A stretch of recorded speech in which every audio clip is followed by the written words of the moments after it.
오늘 설교 제목 따라합니다. 크리스찬의 진짜 애고. 크리스찬의 진짜 애고. 저는 예수 잘 믿는 크리스찬은 모두가 다 나라를 사랑하는 진정한 애국자다라고 믿고 그렇게 확신합니다. 맞습니까? 물론 나라를 사랑하는 애국자가 곧 예수 잘 믿는 크리스찬은 아닙니다. 왜냐하면 예수 믿지 않는 불신자도 나라를 사랑하는 사람도 얼마든지 많이 있기 때문입니다. 하지만 예수님을 믿는다고 하면서 나라를 사랑하지 않는 자는 하나도 없다라고 저는 생각합니다. 예수님을 잘 믿는다면서 나라를 사랑하지 않는다, 이것은 거짓말이죠. 아니, 그것은 예수님을 믿는 신앙이라고 할 수 없습니다. 왜냐하면 나라 민족의 주권이 하나님께 있다라고 믿으면서 내 나라를 사랑하지 않는다? 이것은 모순되는 것이고 말이 안 되는 것입니다. 사랑하는 여러분, 하나님을 사랑하십니까? 예수님을 사랑하십니까? 그렇다면 우리는 다 우리 조국 대한민국을 사랑하는 줄로 믿습니다. 기독교는 국경과 조국은 없어도 기독교인에게는 국경과 조국이 있기에 예수 믿는 신앙인 한 손에는 성경, 한 손에는 태극기를 높이 들고 우리 조국 대한민국이 하나님 뜻을 거역하는 반성경적인 나라, 반기독교적인 나라가 아니라 세계 수많은 나라 중에서도 하나님이 기뻐하시는 나라 하면 대한민국이 되도록 힘써야 할 줄로 믿습니다.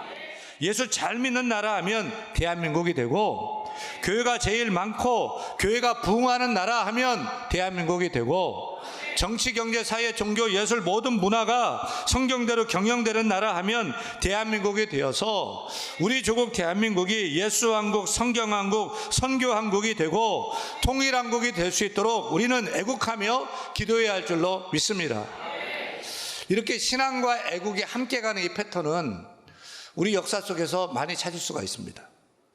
일제 압제 당시에 3.1운동 때 우리 민족의 대표 33인 중에서 16명이 기독교인이었습니다. 그 당시 기독교인은 전 국민의 4%밖에 되지 않았는데 예수 믿는 기독교인이 50% 이상이었습니다. 3.1 만세 운동 이후에는 1919년 4월 10일에 중국 상해에 임시정부를 세울 때 그때 선언문은 이렇게 기록하고 있습니다. 우리는 한반도 조국에서 만세 운동을 통해 하나님 나라를 건설하고자 한다. 믿음의 선각자는 이 땅에 하나님 나라를 세우기를 염원했던 것입니다.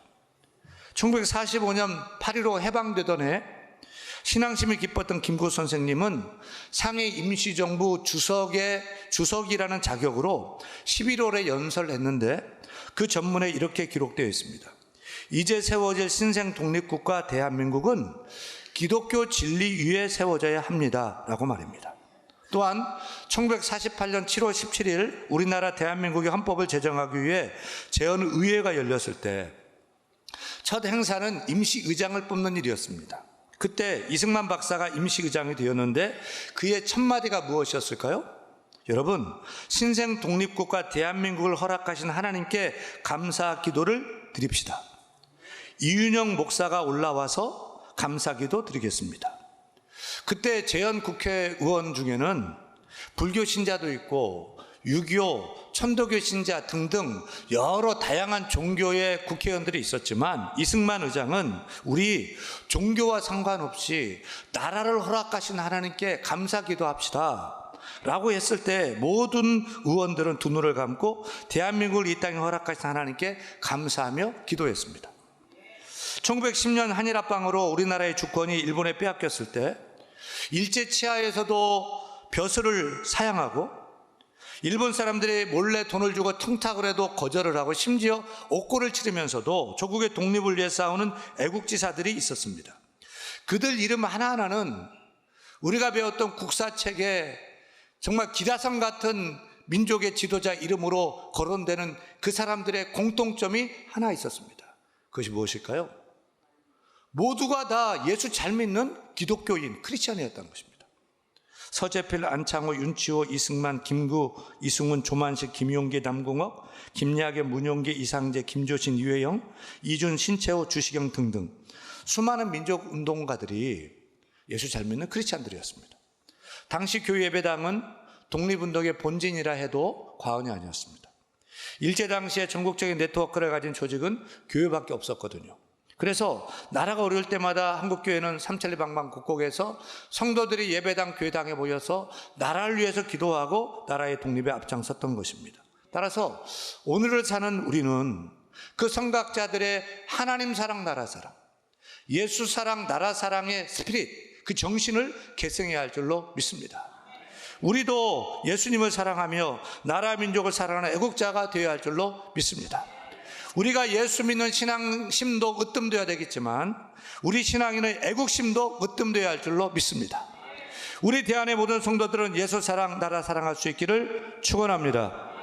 그래서 오늘 설교 제목은 크리스찬의 진짜 애국, 진짜 애국. 따라합니다. 크리스찬의 진짜 애국.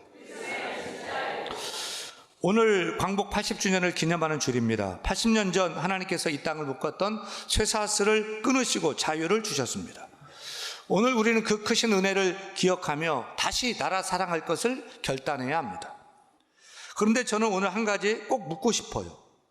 우리 예수 믿는 크리스찬은 나라 사랑은, 우리 예수 믿는 크리스찬이 나라를 사랑한다는 것은 무엇일까요? 태극기를 개항하는 것일까요? 군대를 다녀오는 것입니까? 애국가를 사절까지 외우고 노래하는 것입니까?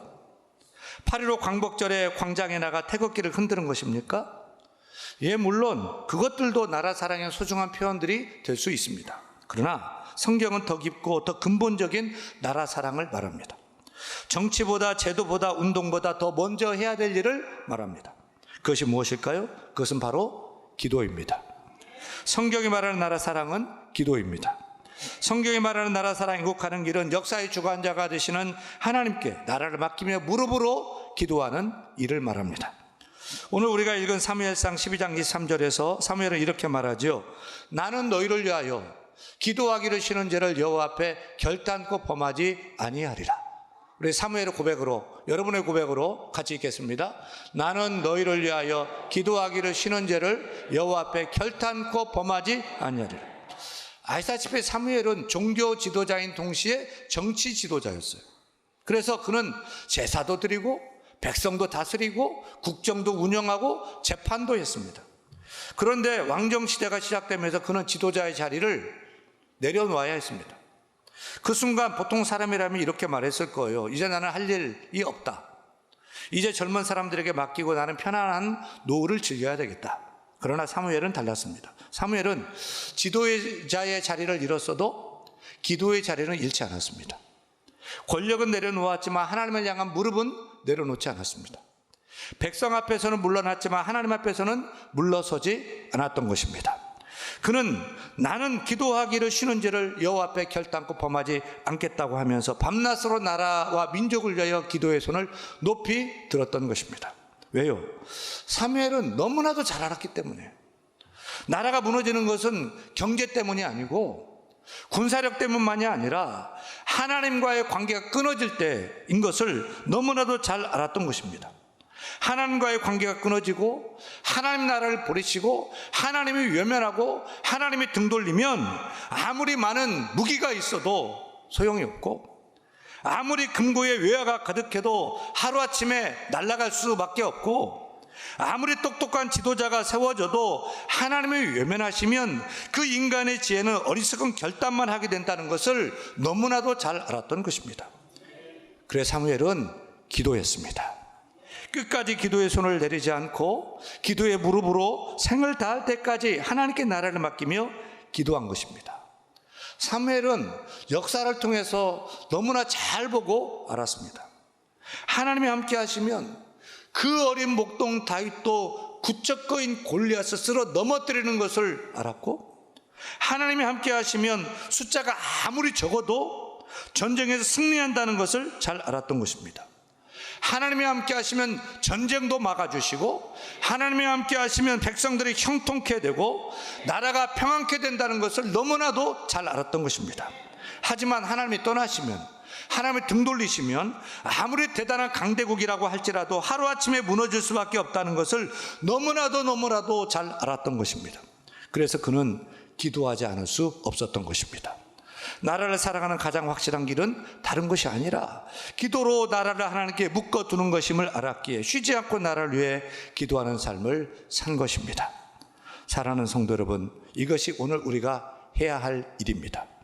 기도하는 일이 우리 믿는 크리스찬이 해야 할 애국하는 일인 줄로 믿습니다. 그런데 우리는 나라 걱정을 하면서도 기도는 하지 않습니다. 정부를 욕하고 비방하면서도 기도는 하지 않습니다. 대통령은 욕하고 그를 위해 욕하지만, 대통령 욕은 하지만 그를 위해 중보하고 기도하지 않습니다. 북한을 두려워하지만 북한 정권이 무너지고 북한 동포들도 자유를 맛보며 그들과 함께 예배하는 통일의 날이 올 것을 위해서 기도하지 않습니다. 자녀의 미래를 걱정하면서 우리는 새벽을 깨우지 않습니다. 그러니 자꾸만 나라가 딴 길로 가는 것입니다. 여러분, 기도가 사라지면 길을 잃게 됩니다. 희망이 사라지게 됩니다. 교회가 기도를 잃으면 하나님이 이 나라를 위만하게 되고 나라는 생기를 잃고 점점 타락하게 되고 쇠퇴해져 가게 되는 것입니다. 사랑하는 여러분, 나라의 운명을 정치인에게만 맡기지 마십시오. 군사력과 경제력에만 의지하지 마십시오. 나라를 살리는 힘은 대통령도 국회도 경제계도 군대도 아닙니다. 나라를 살리는 힘은 하나님 앞에 무릎 꿇는 기도에서 나오는 줄로 믿습니다. 새벽마다 밤마다 꺼지지 않는 성도들의 기도 소리가 이 나라를 살리는 능력이 되고 민족을 회복시키고 다음 세대를 살리는 하나님의 방법임을 믿고 우리는 기도해야 할 줄로 믿습니다. 사랑하는 여러분, 우리나라가 잘 되기를 원하십니까? 우리 조국 대한민국이 하나님이 기뻐하신 나라가 되기를 원하십니까? 그렇다면 하나님께 기도하시길 바랍니다. 나라를 사랑한다면서 기도하지 않는 애국은 껍데기일 뿐입니다.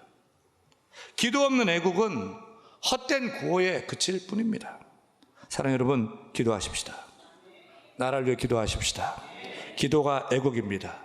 기도가 나라를 살리는 길입니다. 기도하십시다. 우리가 살아가는 조국 대한민국을 하나님께 맡기는 기도를 오늘도 하나님께 올려드려야 할 줄로 믿습니다. 하나님과 이 나라의 관계를 붙잡는 기도의 무릎이 진짜 애국자의 무릎인 것을 알고 오늘도 우리는 기도의 무릎으로 나가야 할 줄로 믿습니다. 왜 우리 크리스찬은 나라를 위해서 기도해야 될까요? 왜 우리는 나라를 위해서 기도해야 될까요? 세상 사람들이 나라를 사랑하는 방법은 다양합니다. 어떤 사람은 정당에 가입해서 정치적인 목소리를 냅니다. 어떤 사람은 광장에 나가 머리에 띠를 두르고 구호를 크게 외칩니다. 어떤 사람은 사회운동에 참여해서 법과 제도를 바꾸려고 애를 씁니다. 이 모든 것은 나름의 애국일 수 있습니다. 그런데 우리 크리스찬은 달라야 합니다. 우리는 세상에 쓰는 방법보다 더 근본적인 방법을 알고 있기 때문입니다. 그것은 바로 기도인 줄로 믿습니다. 하나님께 기도하는 것입니다. 왜입니까? 지금 이 나라가 병에 걸렸기 때문입니다. 그것도 중병, 망국병에 걸렸습니다. 이른바 3대 망국병, 우리 민족을 병들게 하고 죽게 하는 3가지 병에 걸렸는데 어찌할 바 모르고 시름시름 앓고 쇠해져 가고 있습니다. 이 망국병이 경제적인 위기일까요? 정치적인 혼란일까요? 그것은 결과일 뿐, 진짜 병은 더 깊고 더 심각한 것들입니다. 여러분, 우리 조국의 3대 망국병이 무엇이라고 생각합니까? 첫 번째 망국병은 초저출산병입니다.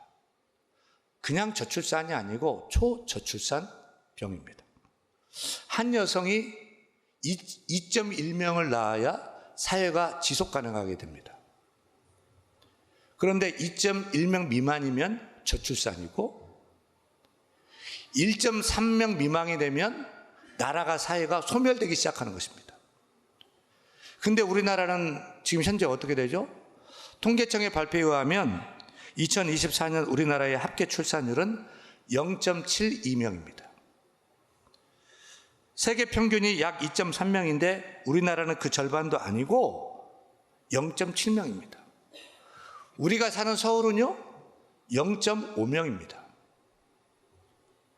두 부부가 결혼해서 평균 하나도 아닌 반명을 낳는다는 것입니다. 경제협력개발기구 OECD 38개 국가 중에서 압도적인 꼴찌입니다. 여러분, 우리 조국 대한민국은 이제 아기를 낳지 않는 나라가 되었습니다. 아기를 낳지 않으면 어떻게 됩니까? 학교가 문을 닫습니다. 선생님은 넘쳐나는데 학생이 없는 것입니다. 그러면 일할 사람이 없습니다. 그러면 공장이 안 돌아가 됩니다. 기업이 쇠하게 됩니다. 그러면 먹고 살 것이 없어집니다. 나라를 지킬 군인도 없게 됩니다.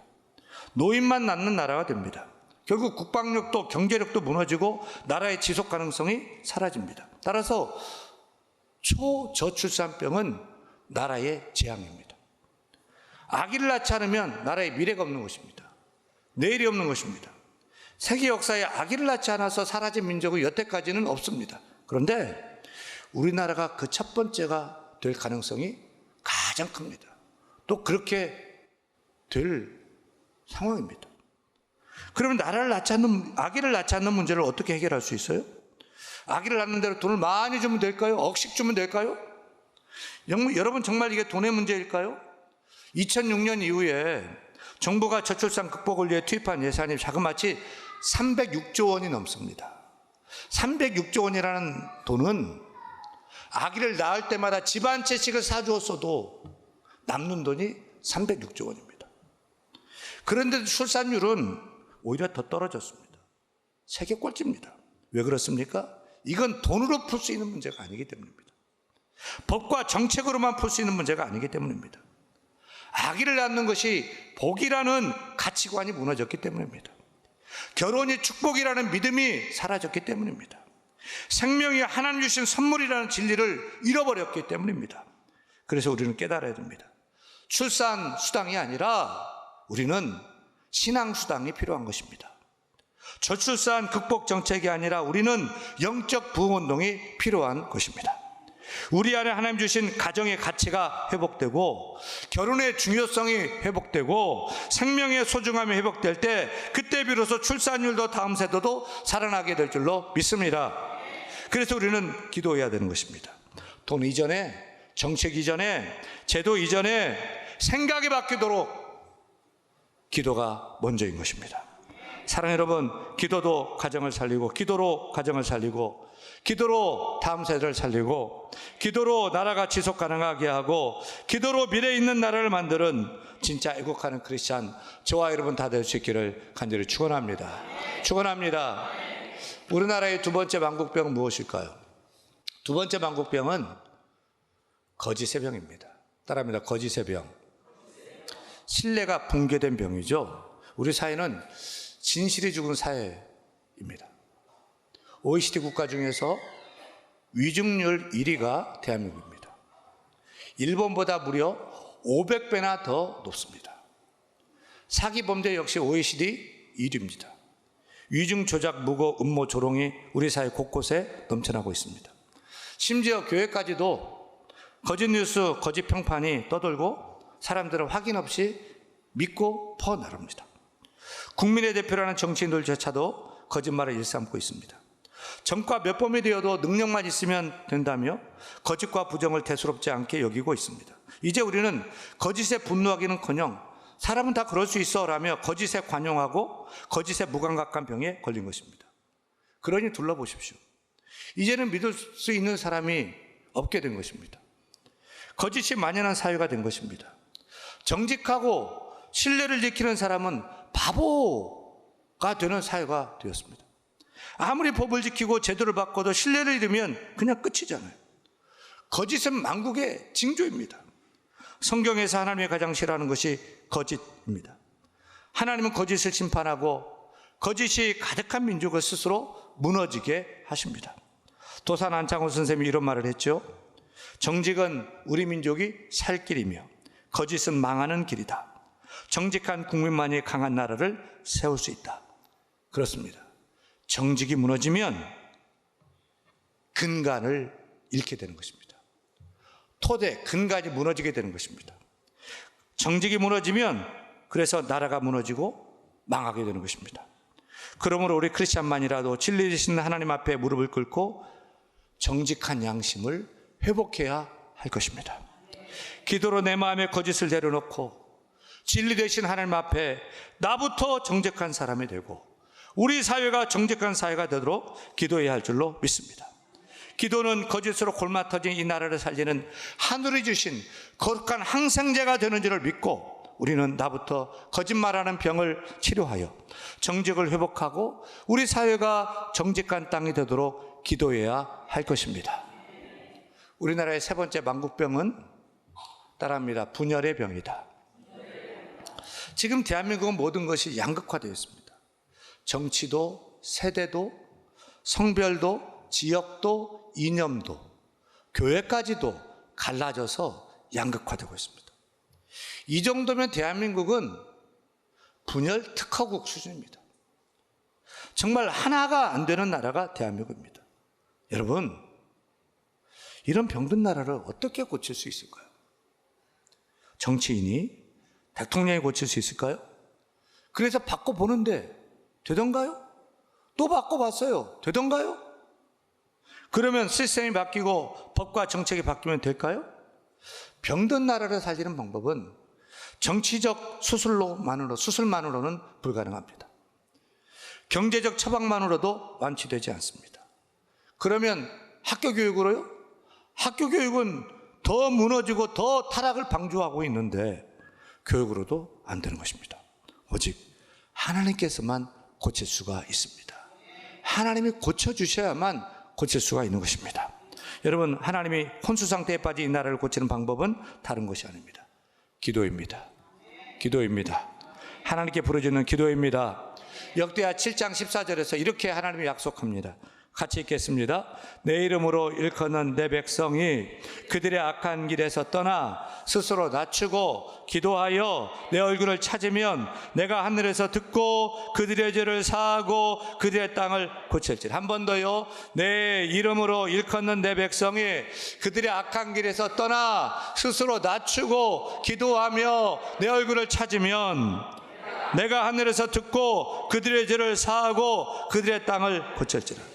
사랑하는 여러분, 우리 예수 믿는 크리스찬들이 스스로 낮추고 하나님께 기도하며 하나님의 얼굴을 찾고 구할 때 하나님께서 우리의 기도를 들으십니다.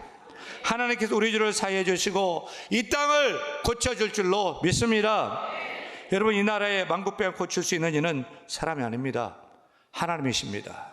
하나님이십니다. 하나님만이 고칠 수 있습니다. 그렇게 기도하는 사람이 진짜 애국자인 것입니다.